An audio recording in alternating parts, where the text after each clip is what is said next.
Processor হিসেবে এই mini পিসিতে থাকছে AMD Ryzen 7 4800H প্রসেসর এবং এটা একটা মোবাইল সেগমেন্টের processor, 8 core 16 threads, frequency 2.9 GHz and processor সর্বোচ্চ স্পিড প্রডিউস করবে 4.2 GHz পর্যন্ত। 54 ওয়াট পর্যন্ত পাওয়ার কনজিউম করতে পারে।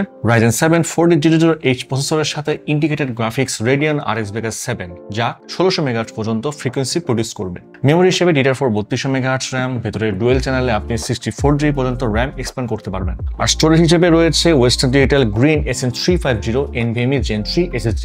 আমরা আপাতত ভেরিয়েন্টগুলোতে 500GB এন্ড 1TB স্টোরেজ দিচ্ছি, আপনি চাইলে 2TB পর্যন্ত স্টোরেজ বাড়িয়ে নিতে পারবেন। ওয়াইফাই হিসেবে আছে Realtek 8821CA Wi-Fi 5 chipset and Bluetooth 4.2। প্রোডাক্টিভিটির কথা যদি বলি, অফিস টুলস এন্ড ফটোশপের কাজগুলো ভালোভাবে এতে হয়ে যাবে। ইলাস্ট্রেশনের কাজগুলো করতে পারবেন, বাট অনেকগুলো লেয়ার এন্ড অবজেক্ট নিয়ে অ্যাডভান্স কাজ করতে গেলে হালকা ল্যাগ ফেস করতে পারেন। ভিডিও এডিটিং এ মিড রেঞ্জের কাজগুলো করতে পারবেন, সেক্ষেত্রে প্রিমিয়ার প্রোতে 1080 তে ভালোভাবেই এডিট করতে পারবেন।